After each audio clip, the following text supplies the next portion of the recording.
Where is he? Where are you? Skull Rock. Do you know it?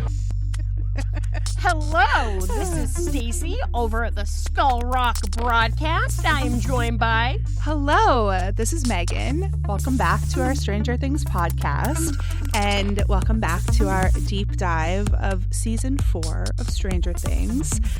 I can't believe we finally made it to this episode. Man, just the end of volume 1.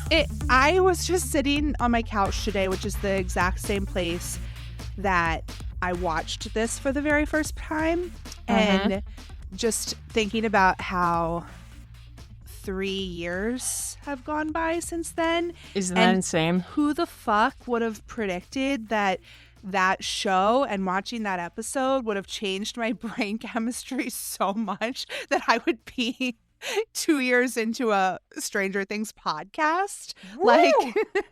I mean, wild. Just crazy. Wild and crazy kids. Well, it's funny. I saw your story, feeling nostalgic listening to the first episode. So I was driving back from an errand and I'm like, oh, I'll listen to the first few minutes. And I love how right off the bat, I call it Skull Rock Podcast. Yeah. And then I kind of subtly correct you. And you're just like, yes, this is Skull Rock Broadcast. And I'm like, oh, 2023, Megan, the horrors that await you with Stacy. Who would have thought? Who would have thought how far we would have come together? It's crazy. It's craziness. I can't even wrap my head around it some days, but it's been a blast. And today, obviously this is going to air later, but today, Saturday, 11 more days till season 5. Isn't that crazy? Yeah. I guess when this airs, it'll probably be less than a week. So get ready, guys, to go on this journey. If you're listening to this months later, hi. It was great. It was fantastic. If you're listening to us from the future. And we've already all seen Stranger Things season 5. That's wild.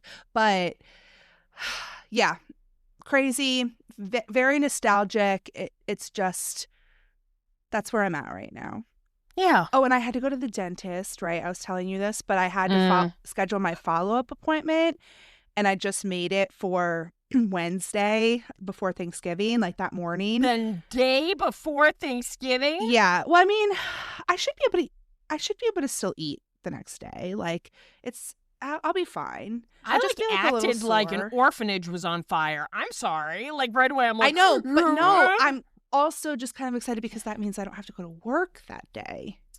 Oh, you dirty dog. I know. I love that. Because I have the dentist appointment in the morning and I'm not going to go to work at 1 p.m. the day before Thanksgiving. I'm taking the whole day off. I know. We have a half day, but they already told us, they were like, you can't take that day off. A woman once was getting married the day after Thanksgiving, so she took Wednesday off. She had to go to HR and state her plate. I'm like, did you wear your fucking wedding dress? Man. Yeah, sometimes they are weird about that. But if I have an appointment, I have an appointment. And they wanted me to come the Monday or Tuesday that week, and I have stuff going on at work and couldn't go those days, so I had to do it Wednesday. Well, then you can, the anticipation is going to be so cool because it's going to be airing at 8, which is awesome. I'll have the whole day to get ready and mentally prepare. Well, and after I'm traumatized at the dentist because I hate the dentist, but you're gonna get a little Terminator tooth. I'm getting a crown on my head. A crown on your head for the princess. Yeah, there you go.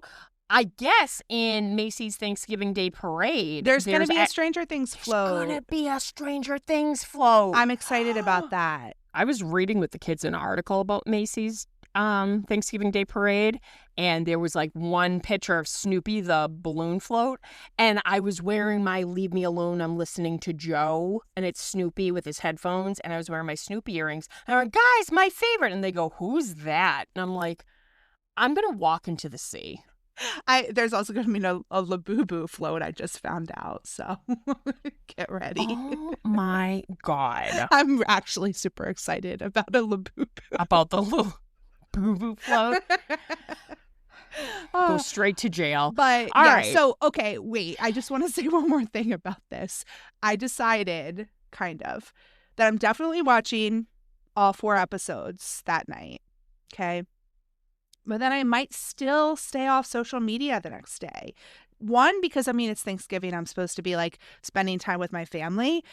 And I just don't want like anybody else's initial reactions immediately. Like you can text adorable. me, but like, I don't know. I just want to like process it on my own.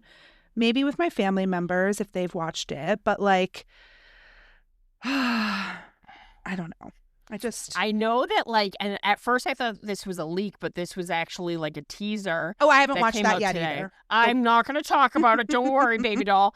But it came out and interesting. I don't know. It's going to be really exciting to see the overall vibe of this season. So we'll see. Yeah. I still say like apocalyptic. That's what I've been saying. Right? Yeah. Like, that's what I've said since the beginning. But I don't know. I have no idea. I which is a good thing. I want to have no idea. You are adorable. I love it. I'm going to stay off social media. I just want to like, and I process. promise I will not, like, in case, like, I'm an episode or so ahead of time, I'm not going to be like, that show was crazy. Can you believe? Yeah, I'm going to be like, where are you? Because I know you will shoot me. Text the next morning. We'll text the next morning. I'm going to try to text you and it's going to be like notifications silenced. And I'm going to be like, Yeah, I know what that means. I'm going to take you off of those important people. Yep. Like Stacey's on my VIP list. So her texts come in when nobody else's do. It's and me like drunkenly trying to FaceTime you dressed as Steve. She's going to be off the VIP list that night. Is that who you're dressing up as? It's the easiest one to do. All right. Well, how are you doing otherwise? I mean, I know Stranger Things is kind of like taking over our brains at the moment. I'm good. Getting through, and I'm excited for the holidays. Going to be hosting Andy, Brandy, and Rachel. We're going to be doing a viewing party. And just kind of gearing up for my, full week of work. Oh, because you put up your tree, right? Oh, bitch. Why isn't it in the frame so I can enjoy it also? Love it. Shut up. Actually, it came out really, really good. I think this is my best tree yet. Chrissy's the angel, and I used you gave me this idea, the bag clips as ornaments. How are you doing? Hanging in there. Again, just excited for Thanksgiving and all of the excitement around the show. And I mean, I do kind of feel like we're recording this in the middle of the fucking night when it's only 6 p.m. But I guess it happens every year. And then we forget. Like, dude, I literally told some of the teachers yesterday, I went, this is my 37th time doing this in New England. I'm always like, I don't think I'm going to make it, guys. I know. I don't think I'm going to be able to do it. It's bad. But we'll hang in there and spring will come again. Yeah. Eventually. Spring is sprung. The grass is riz. I wonder where the flowers is. Cut that out. Okay. Was that a haiku? That's a Stacey coup. All right, let's talk about the massacre at Hawkins' lab. I know, I was horrified. I called it the massacre at Hawkins High, and I went, oh, Jesus, no, we don't want that. So, yeah, this is actually my personal favorite episode this entire season. Of the season or of the show?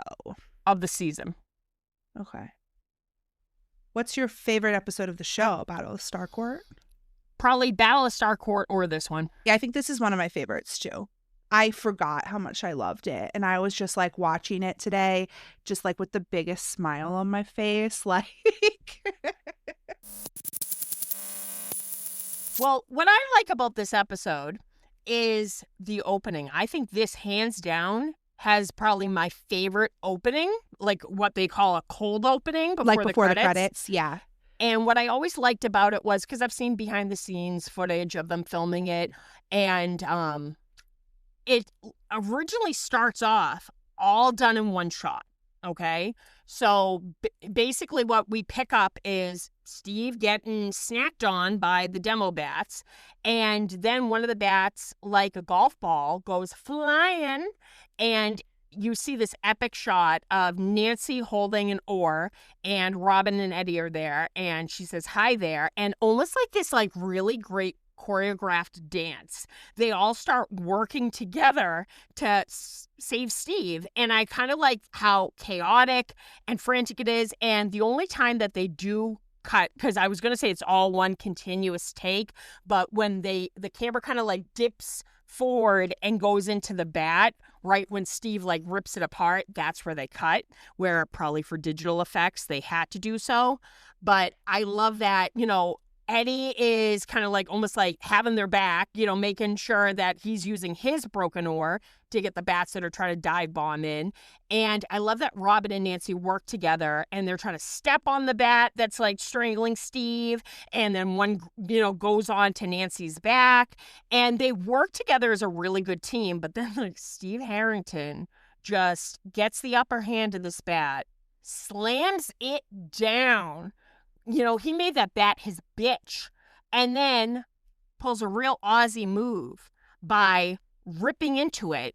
And I love when they looked back on the footage. He was like, "Oh, I'm bleeding." Joe Carey said this because they were biting my tummy. And I'm like, no, you bit into a bat. That's why the blood is black. But it's just such an iconic moment. Yeah, it's so good. And I love just how like upset Eddie gets and his whole like Jesus H Christ. Like, thank you, because I'm sorry, that's a normal person's reaction to just witnessing and experiencing that. So I love him just slamming down the oar, and then of course Robin going like, with the rabies. Bats have rabies, do you? And I love that she's like, you know, you're practically already dead.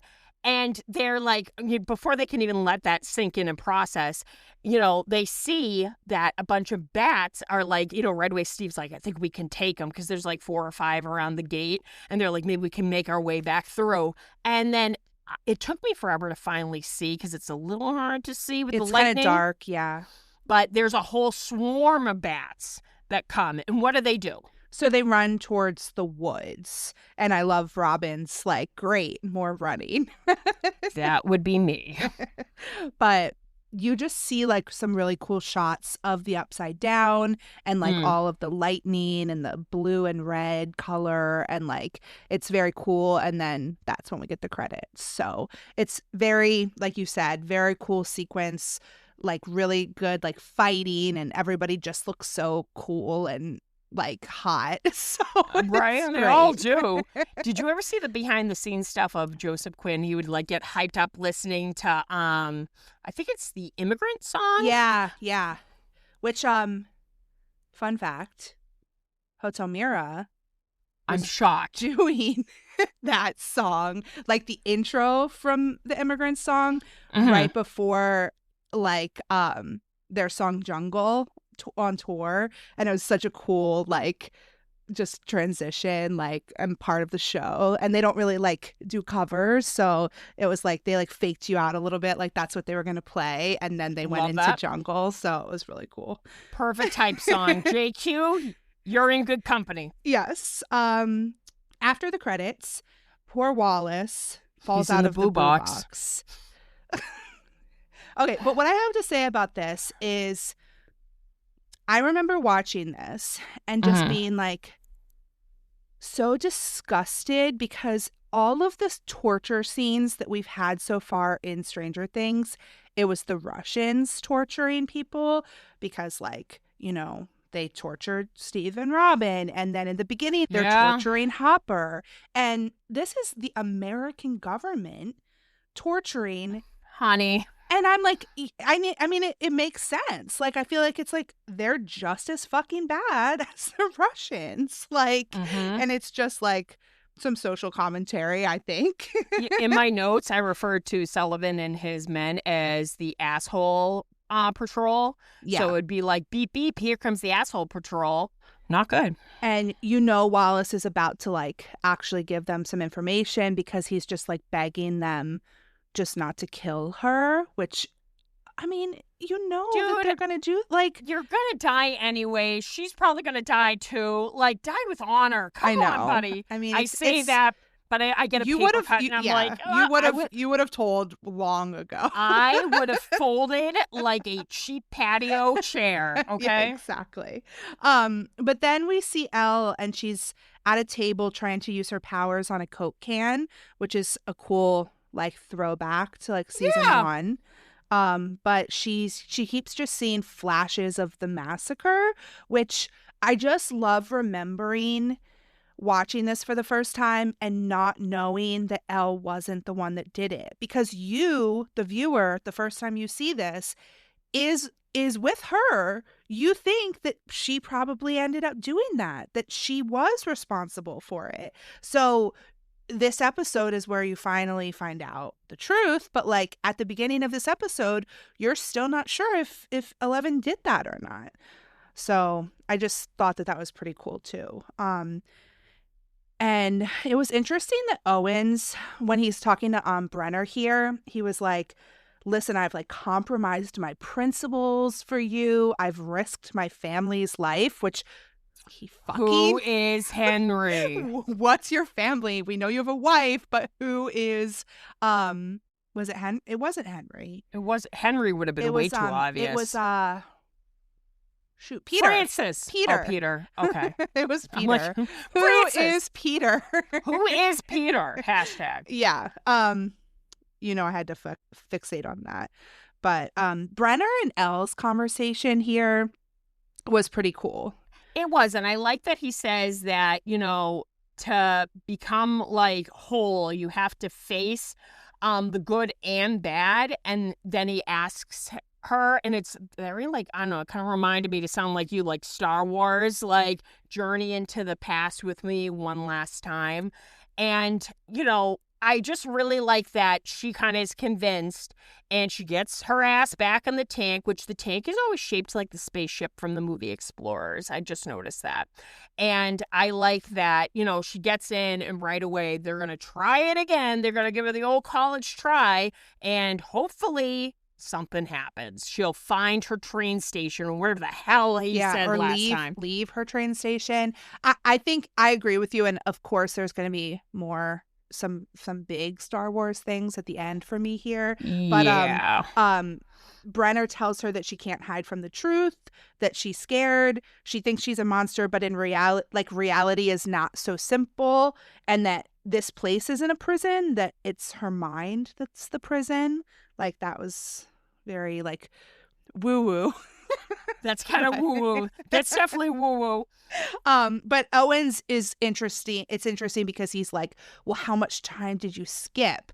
But I didn't really get that, because like it didn't seem like we skipped that much time, like, because it was like literally the next day. Fast forwarding anything. That's Yeah. why she can't do math well. They probably went over her math lessons. Yeah, exactly.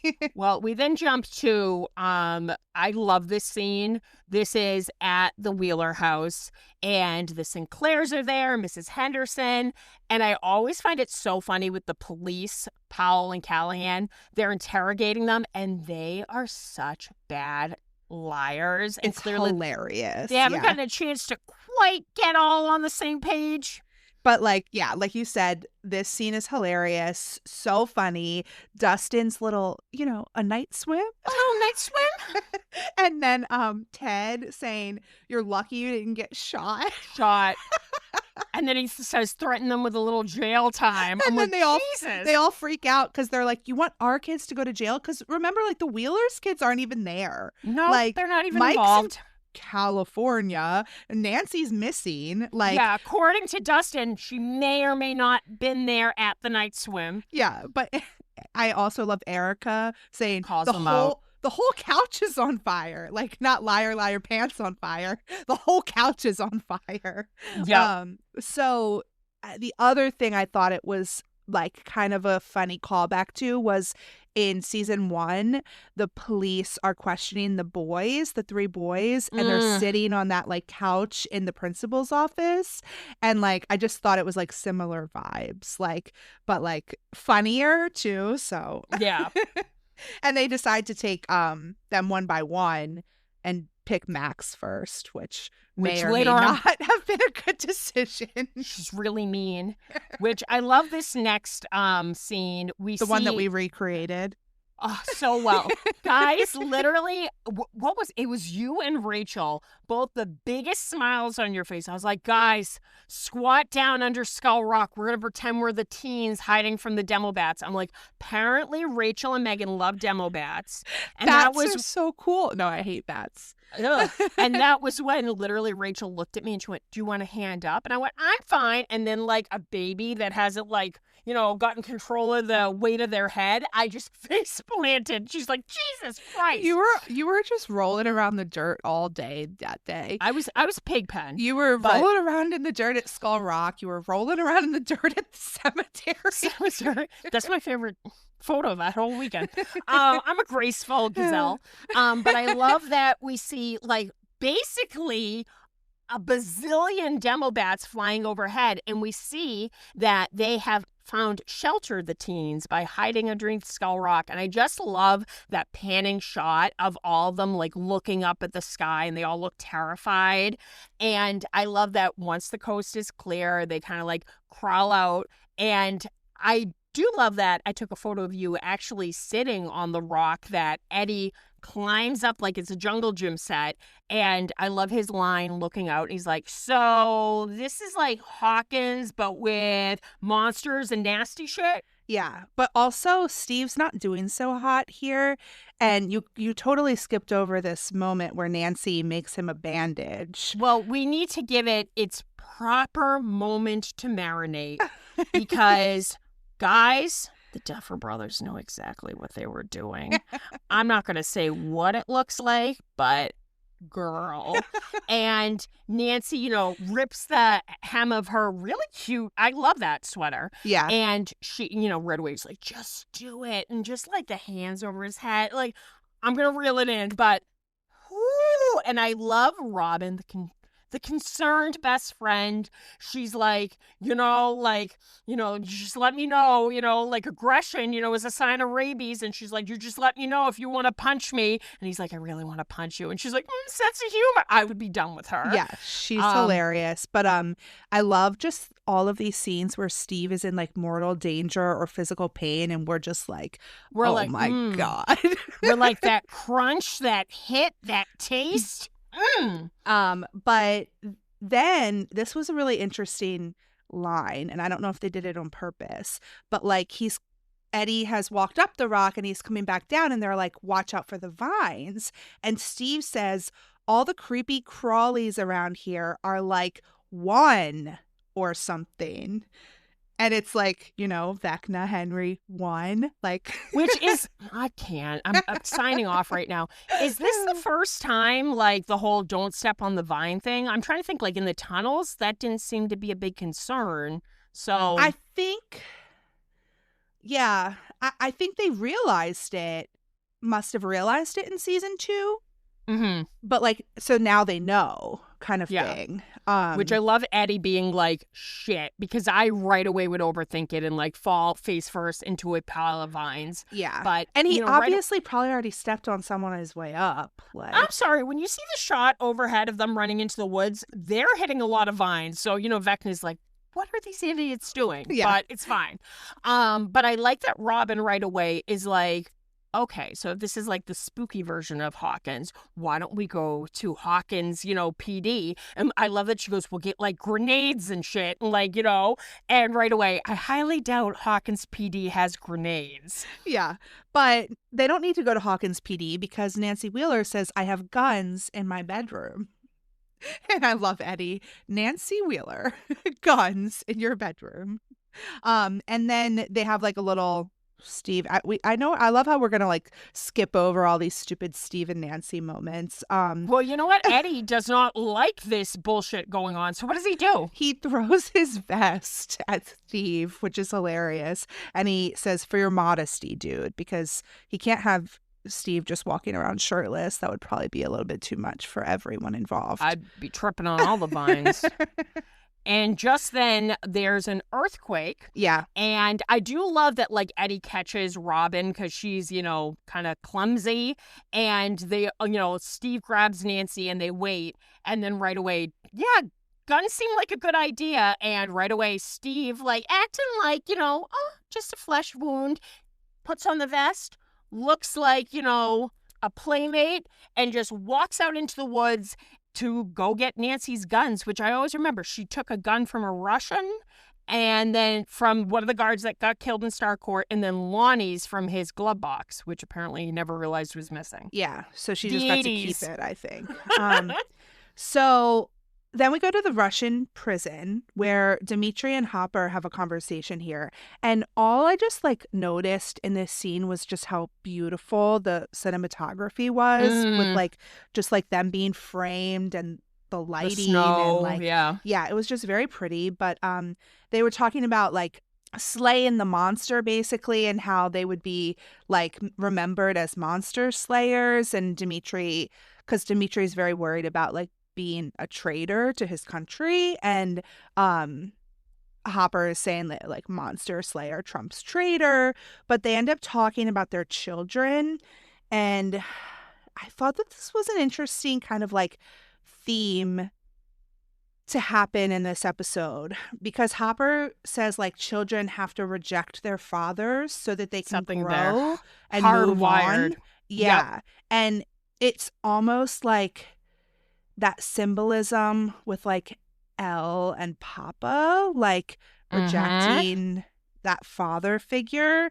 Isn't that interesting? Because we always talk about a mother's love, and then with the father thing, clearly she has to stand up to this father figure, Yeah. So interesting. Yeah. And there is some mother's love at the end of this episode too. There sure is. So yeah, just those themes of mother's love, rejecting father figures. I don't know.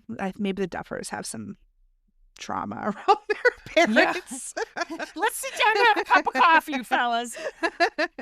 So I like that they hear kind of the it sounds like a giant parakeet. Really, it's a Demogorgon on the other side, and he's like, well, if we want to beat this monster, we're going to need a miracle. Yes, but I also then noticed that Hopper realizes that this monster, this Demogorgon, is part of that one entity that wants to hurt Elle. So he's kind of well, me fighting this, maybe I can help her. Maybe I can still sort of help her. And maybe he should try prayer, because they're definitely going to need a miracle, like you said. Man, it makes the Gladiator 2 scene with the rhinos and the sharks look like child's play. Palms sweating, knees weak, mom's spaghetti. So, yep, 8 Mile, my life story. Murray and Joyce, they arrive at the prison, and Murray is posing as Yuri, which I gotta be honest, the passport or the ID, I would be fooled. Yeah, he's doing a decent job. Yeah. So, Yuri's gagged, obviously, so he's struggling and but no one can hear him. And they get the okay, and they roll on into the prison. Which there's a cool shot from above with the gate here too. Just so many cool camera shots and stuff in this episode. But back at the lab, Brenner's pissed.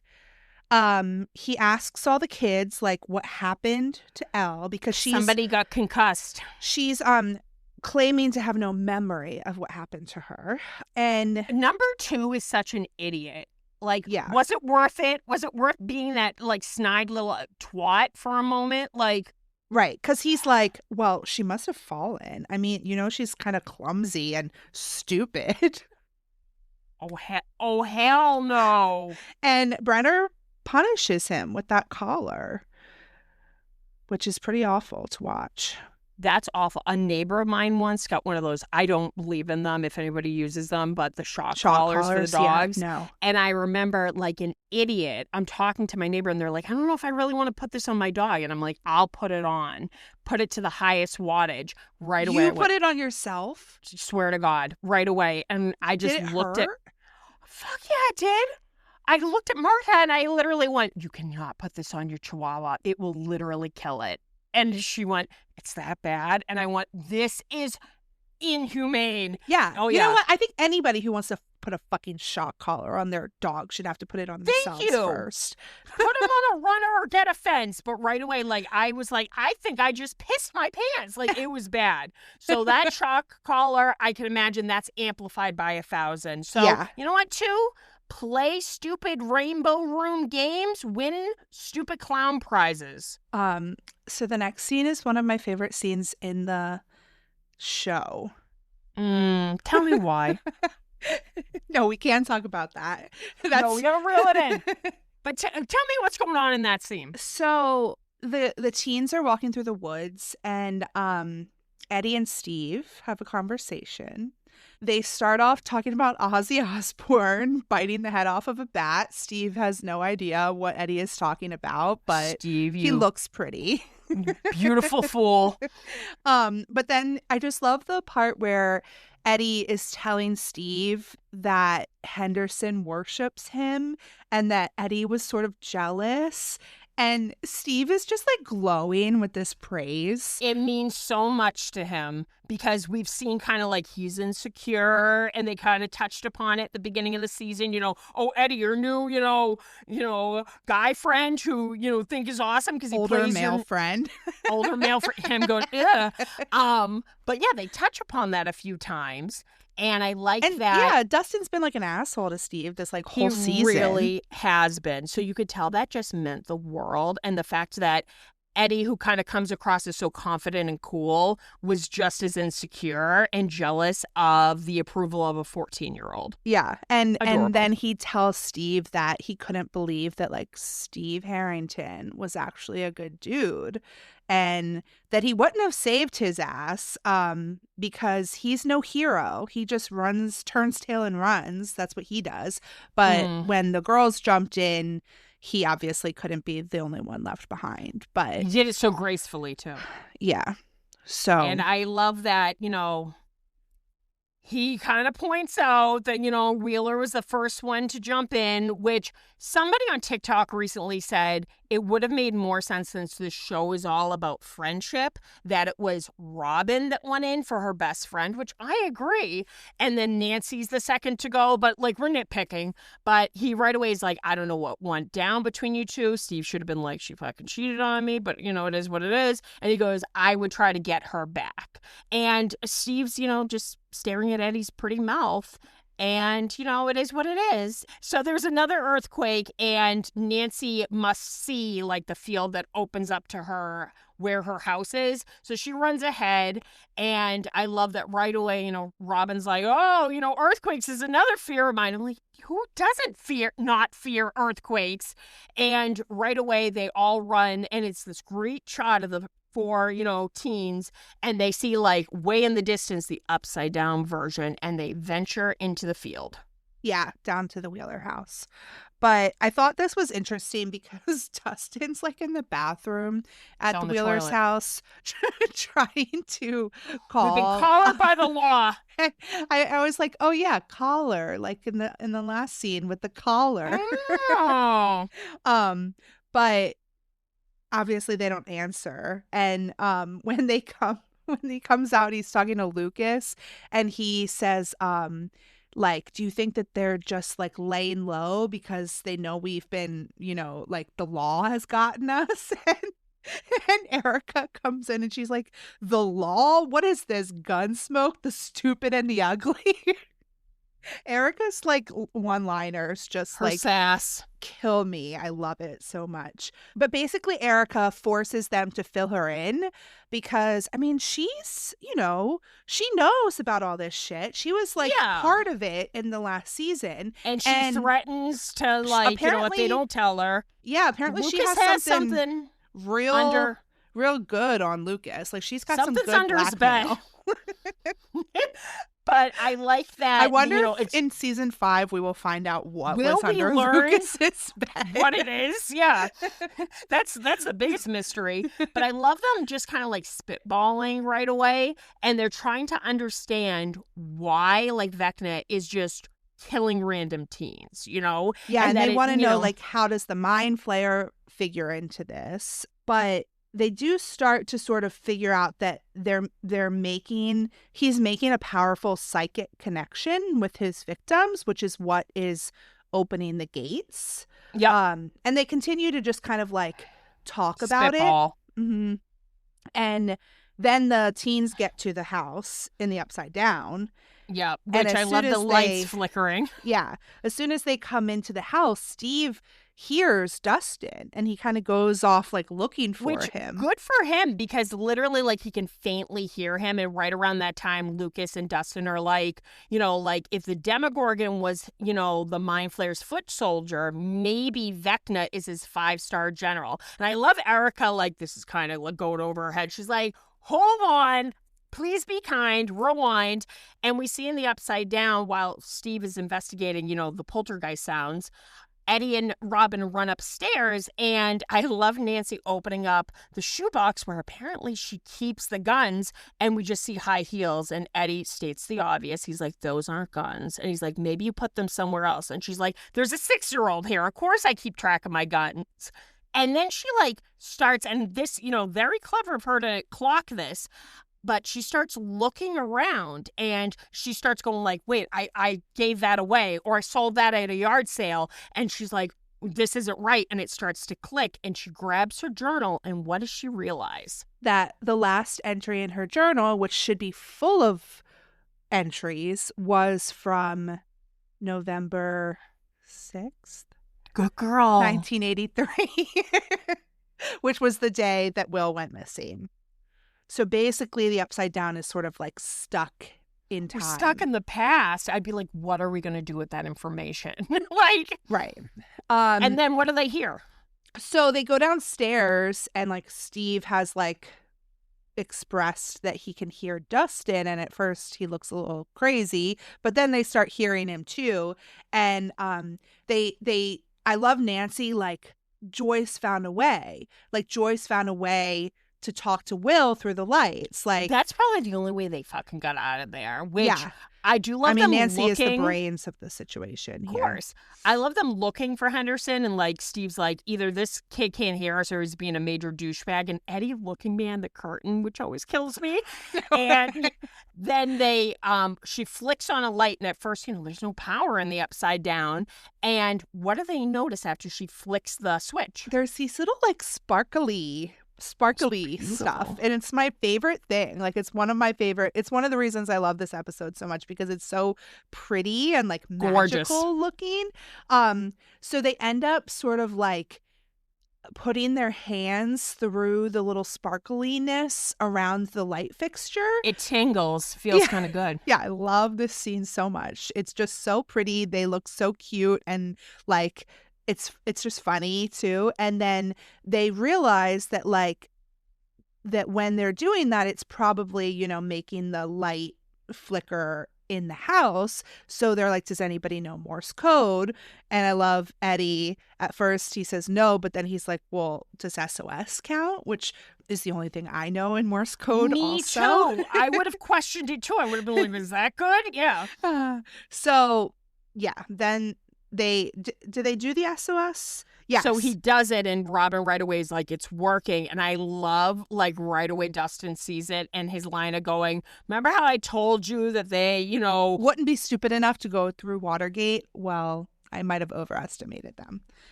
whoops. So back at the prison. Murray has a really cool contraction. It's like this, like, almost like spy, like, pistol. And he keeps practicing. They're like in a holding cell, almost like a waiting room, you know, from hell. And you can tell Joyce is just fucking over it. And Murray's like, you have to keep, you know, stop talking to me and stuff. We need to, like, keep playing our parts. And just then the guard comes in, and he says, like, oh, you haven't missed the show yet. And there's like a tense moment at first when, like, you know, Murray's like, so what happened to, you know, that American? Do you have him strung up somewhere? And for a brief second, you think like, oh my God, the jig is up. But thankfully, you know, he's just like, oh yeah, you know, you're crazier than what, you know, the stories have, you know, been said about you, Yuri.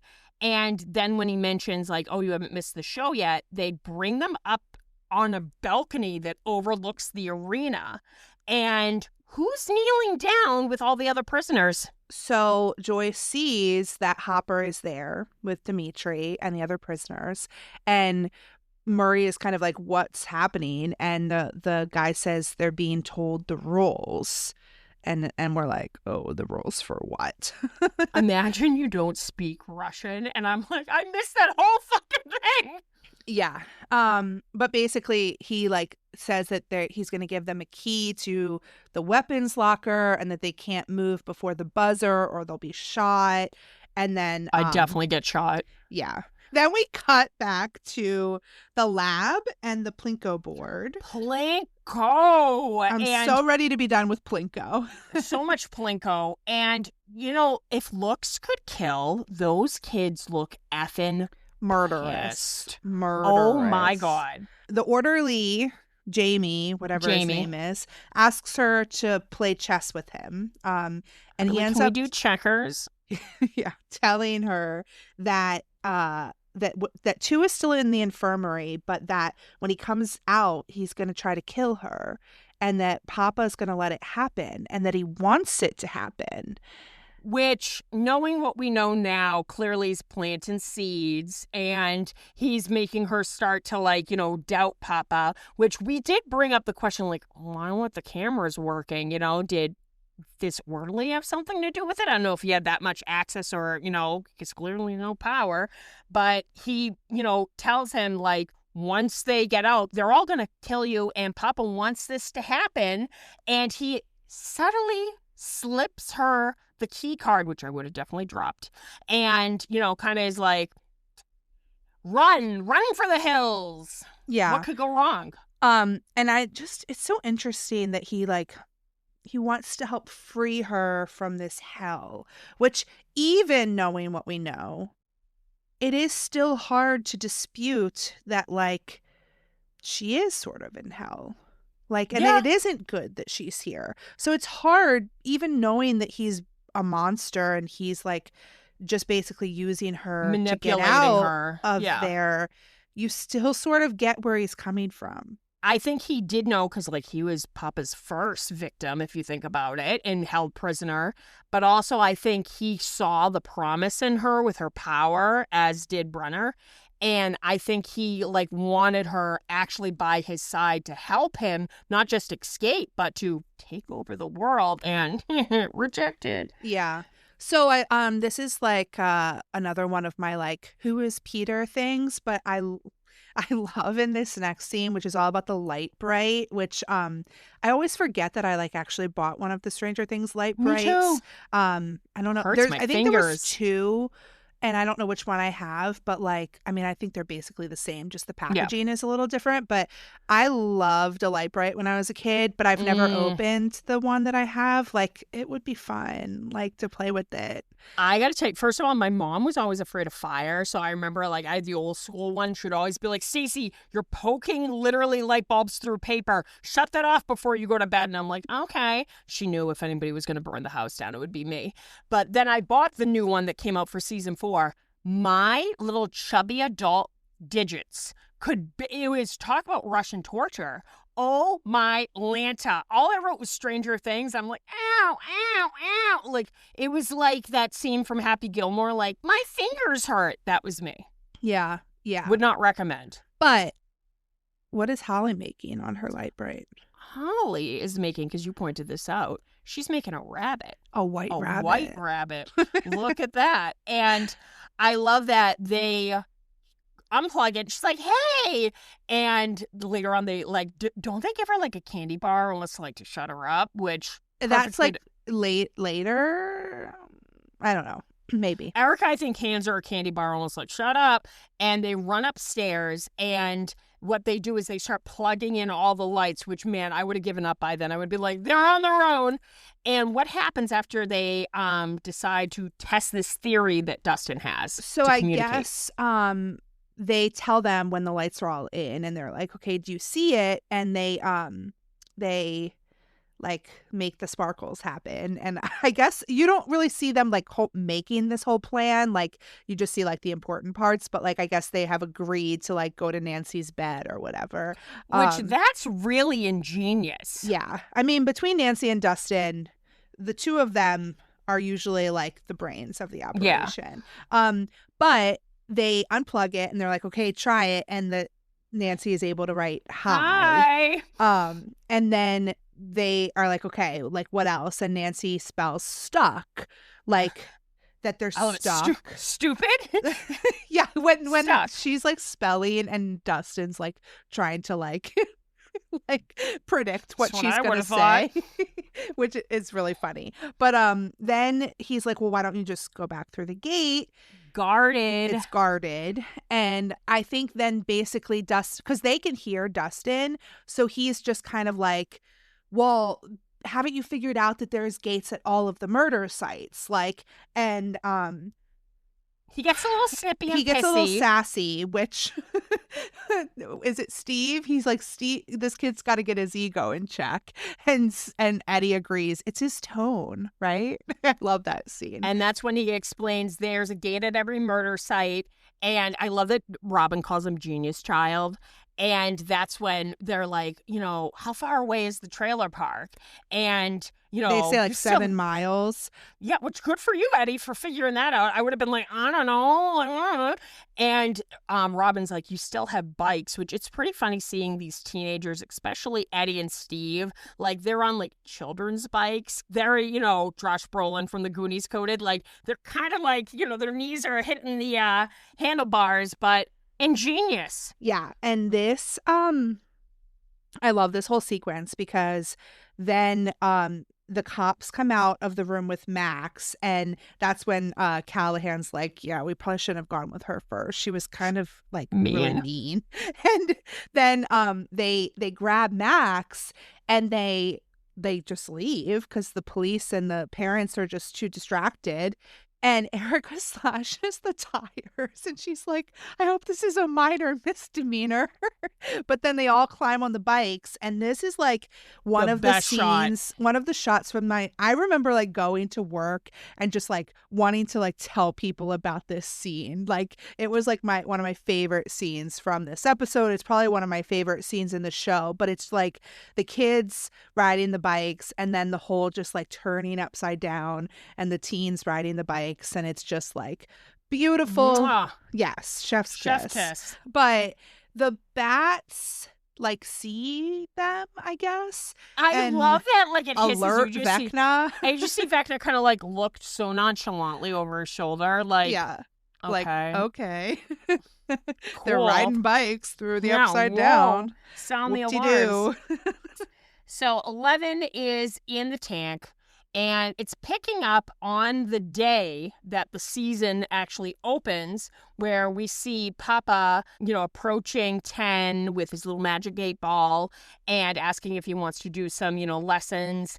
And she's kind of like looking around, and she goes up to one of the orderlies and she's like, the lights hurt my head. And he's like, oh, fuck. So he takes her to the infirmary, which, oh my God, 2 does not look good. Yeah.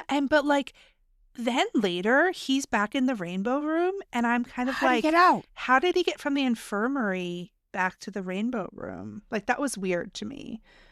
Wasn't that weird to you? Literally, Henry like dragged him down all the corridors. He's like, this is for being mean to my friend, you turd. Yeah. But anyway, I don't feel bad. They get there, and he turns around, and she's not there anymore.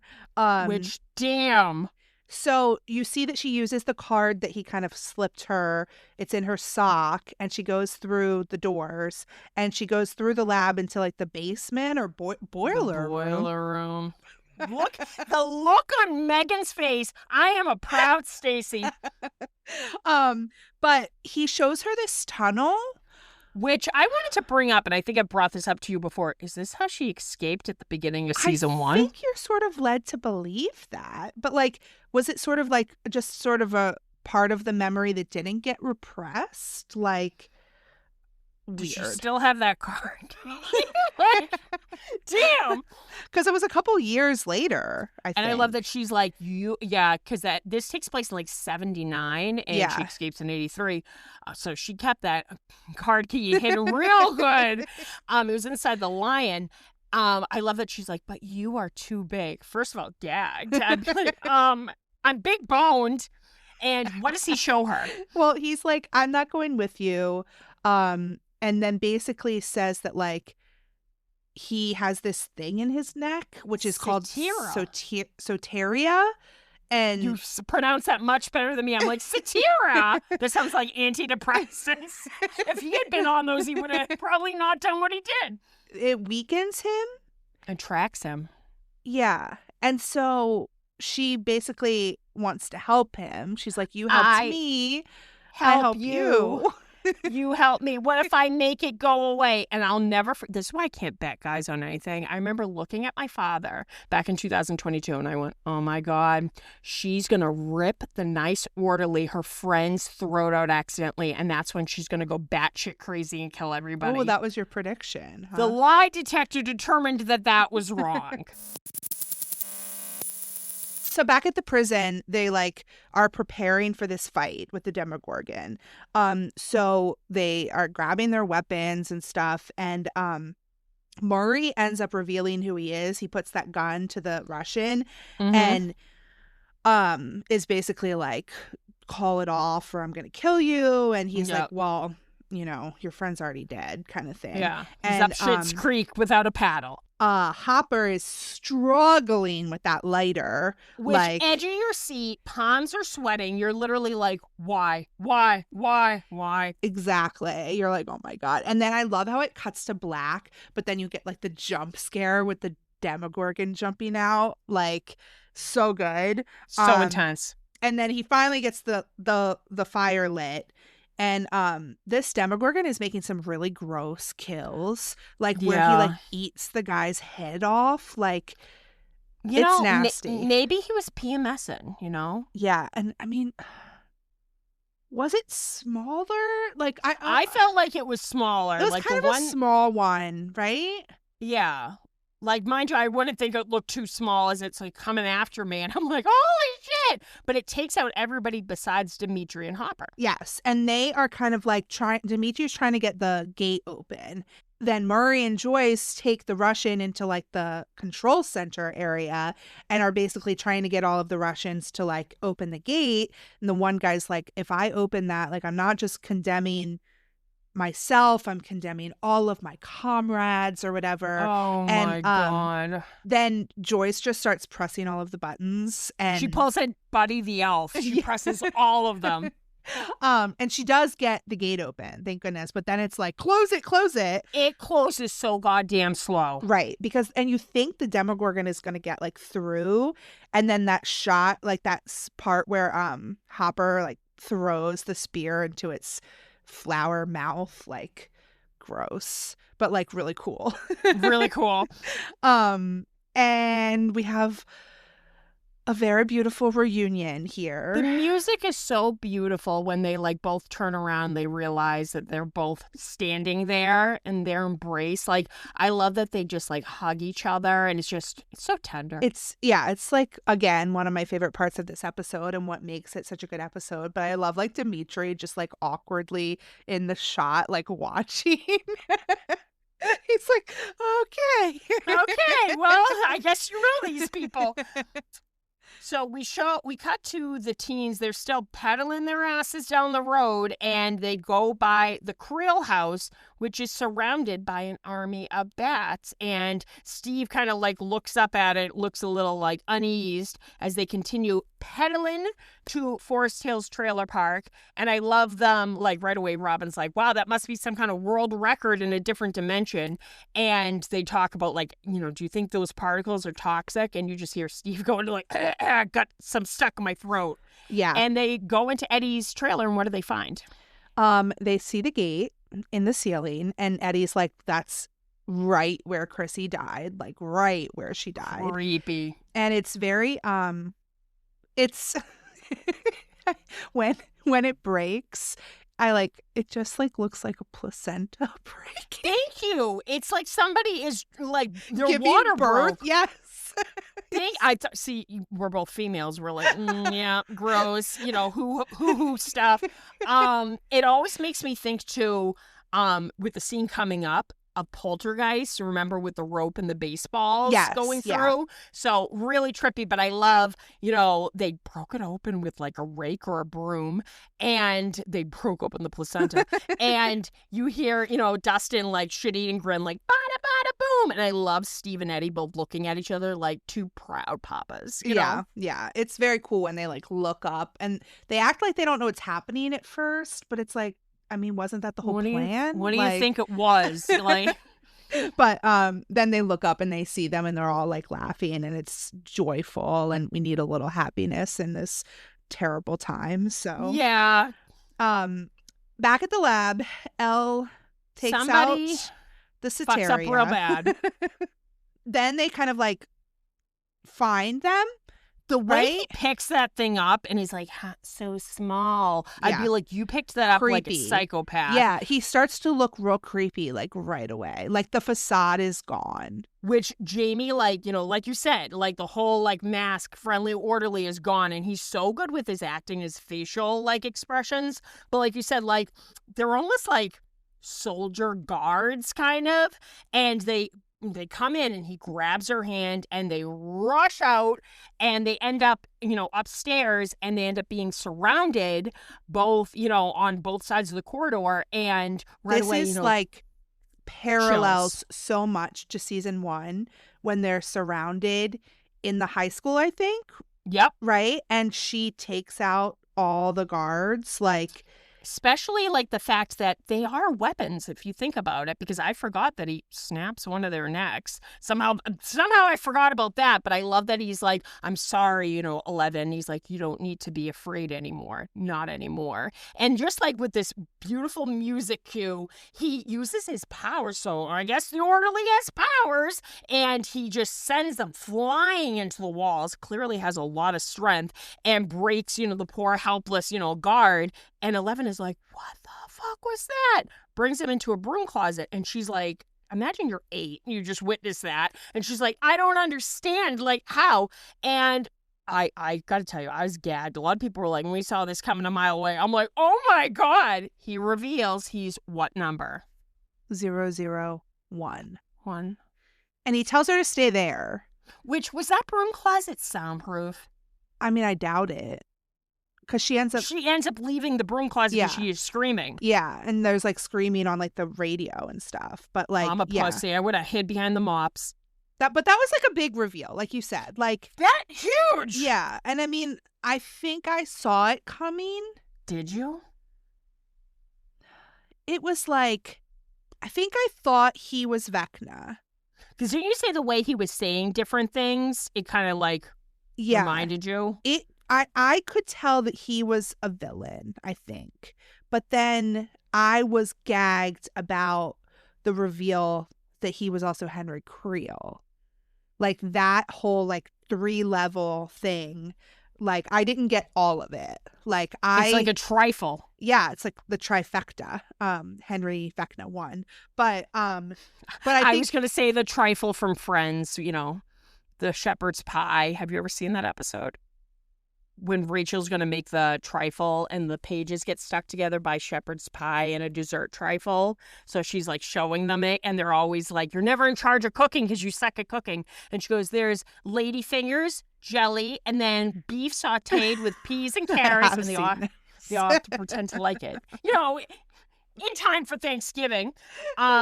So what are the kids doing to get the, you know, the teens out? So they're getting ready and they grab the mattress. Oh man, I how don't know unfortunate. I don't know what those stains are. I love Robin just going, Yeah, exactly. And then they tie together some knots in this sheet.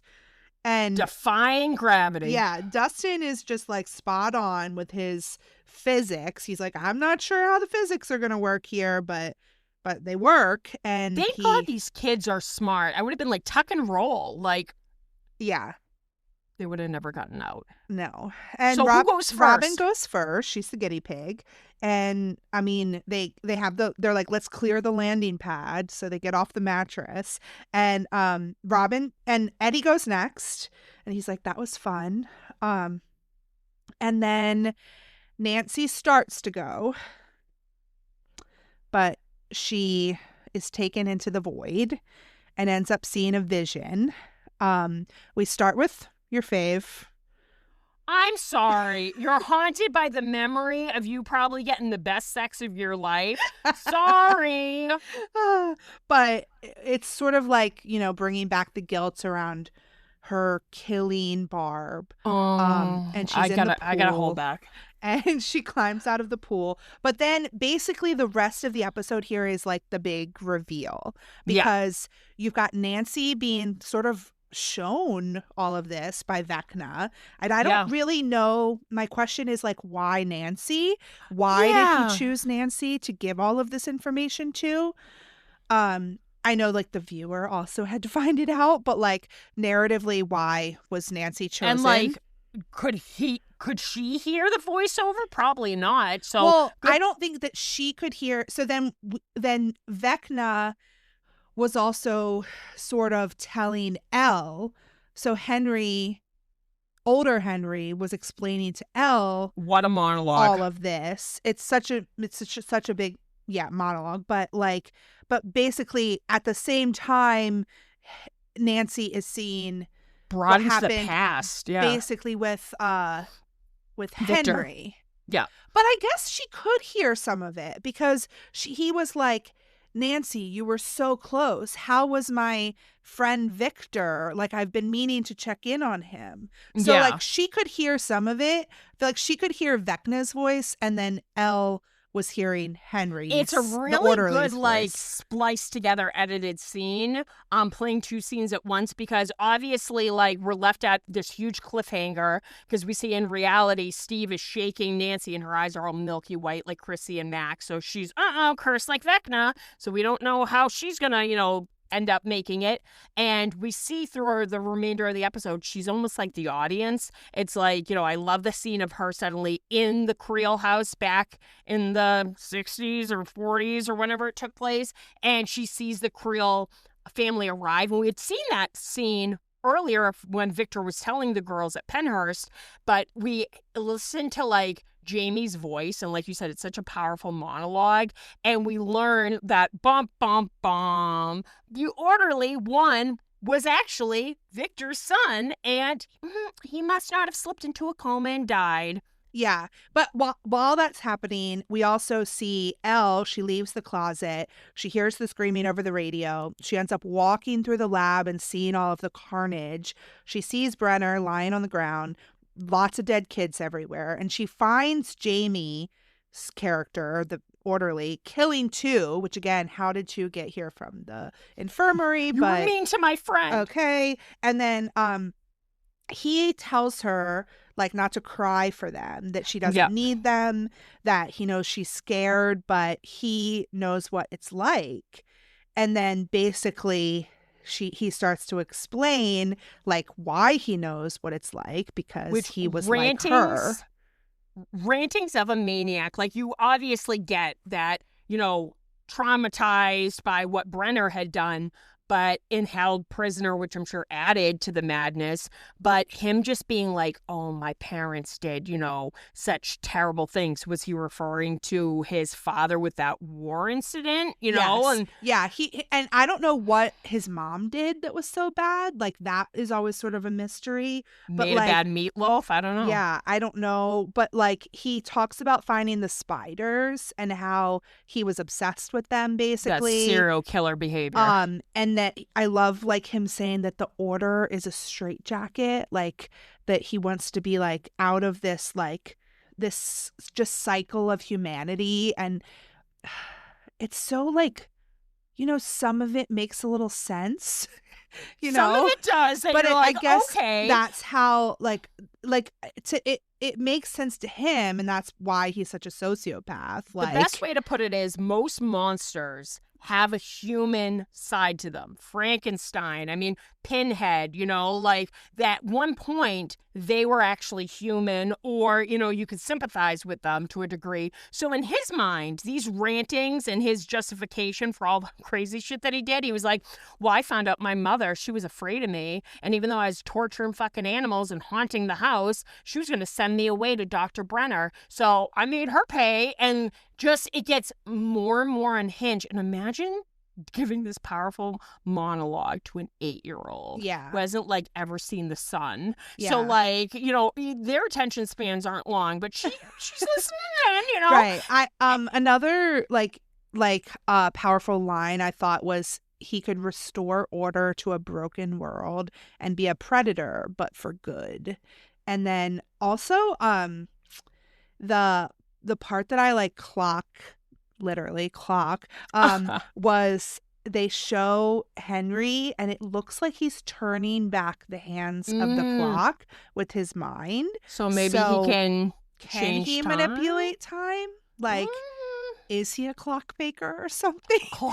That's the big twist. Crack the case. But when he kills that rabbit, he talks about how he could reach into minds and see people's memories. What do you see in a fucking rabbit's memory? I shit today and ate a carrot? I don't know. That was his practice. But then he I started, love the look on Nancy's face. She's like, nah. Yeah, it's almost like she sees him killing the rabbit and then she tries to like go back inside to get away from him. She's like, I've seen enough. Yeah. But then, like you said, he talks about like seeing inside of his parents' minds and then holding up a mirror to them, and how his dad thought it was a vengeful demon, but his mom really actually knew it was him doing it. And that's Mother when knows. she contacted Brenner, and he didn't want to go with this doctor, so that's why he decided to kill her. When you really don't want to go to summer camp. So what does he end up like kind of like offering to Eleven, who is just horrified? Yeah. So then he shows the whole scene where he kills his family, basically, which I still am not super convinced that Alice is dead, but that's fine. And then he ends up with Brenner anyway, and that Brenner like started this whole program to like make more kids like him. He tells Elle not to be sad for all of them because they're not gone.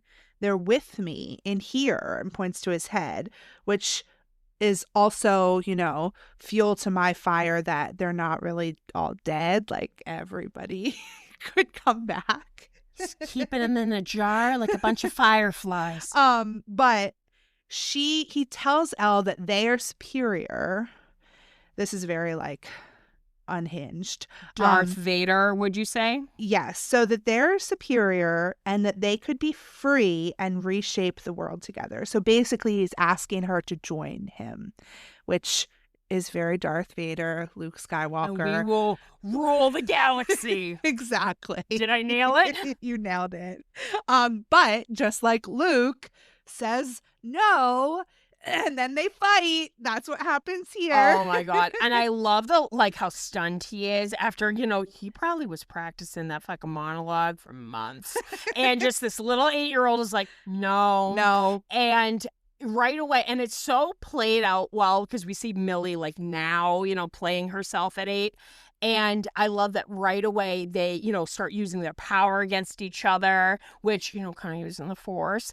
And look at me. See? You've seeped into my brain. I know. And it's a very Star Wars coded fight, too. It really is. And it's almost also like, I think when Darth Vader fights the Emperor, too, like it's almost similar to that fight, too, because they're just using like their powers against each other. That. It's not like a lightsaber fight. Yeah. And I love that, you know, like at first it seems like kind of like they're on even playing ground, but he clearly shows the upper hand and he flings her like a potato, and she goes like, I don't know, you can tell I'm getting older because like her back whacks into the like handle of that door, and I'm like, ow. And it looks like she's about to snap, crackle, pop. Oh, yeah, because he lifts her up and right away, like, I'm sorry, when your eyes start bleeding, that ain't good. Yeah, There's no, some and permanent damage. He's like, it wasn't supposed to end like this. Like, yeah. Like, oh my God. And it's looking a little bit bleak for poor 11, but this is just such a powerful scene because even though it's a little like, well, did you remember when you came out of the womb? Like, all right. I know, it's like another like birth reference here. Yeah, I'm like, damn. Like, is that what the birth canal looks like? No, like, damn. Which I'm like, no wonder nobody can remember. It probably blacked it all out. But she somehow magically remembers the day she was born. And like, I always like love posting about this on Mother's Day because I always love that, you know, the one time probably in her 8 years of miserable life in that lab that she ever heard somebody say, I love you, was her mother. You know, those few moments they had together before she was taken away. And I love that she almost uses that memory, much like how the friendly orderly had told her to use those memories for strength. And instead of using like a painful memory, she uses a memory that's actually a source of strength. And I love the expression on Jamie's face when right away she like, you know, kind of like starts to overpower him and like is able to twist her hands back.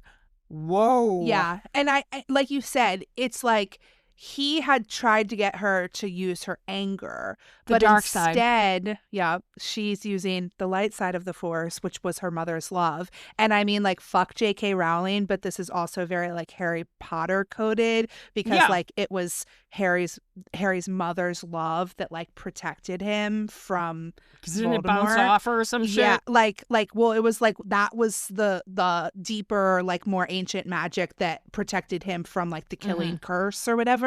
And I love that happens, that she's able to dig that far deep, and that's kind of almost like love defeats Vecna, as hippie as that sounds. Yeah. And I love that they take the same music cue from when she appears and stands up to the bullies in season 1. It's the music score, She'll Kill You. And it's just chills. And immediately when she starts to clearly show this strength and she like, you know, slams down on the ground on her own 2 feet, you see the lights are flickering, the monitors are all going crazy, and you see Brenner is monitoring her and he says, it's happening. And what happens? So she basically, it's like in season 1 when she takes out the Demogorgon and like makes him like into like toilet paper dust or whatever. I love you. Yep. You know, I remember what you said. You know. And like he starts to sort of disintegrate, but then you kind of cut to like just seeing this gate that has opened up in the wall and taken him in, and then he's like falling into this like hellscape and is turned into what Vecna is. Unfortunately, that lightning hits him more than a weather vane. Yeah. And as he's like dire need of moisturizer, like sort of like almost Freddy Krueger, you know, getting burned up. Yeah. As he's falling, and then you see this like shot of Vecna, like current day Vecna, and you see the 001 on his wrist. So that's the episode. Cut to black, end of volume 1. Yeah. And then we had to wait, what, 2 months? Oh my God. We had to wait until July 1st because it was Memorial Day weekend. And I was like, are you kidding me? It was like 5 weeks, something like that. Yeah. Brilliantly written. Like you said, it's a beautiful episode cinematography wise, but definitely one of my top favorite episodes. Yeah, same. It's so good. Just like, I love all the sparkly moments, and I love all of the Star Wars kind of like influences, and Steve shirtless. It's great. Steve in pain and beautiful. What else could you ask for? The comedy of Dustin and Erica. I mean, perfection.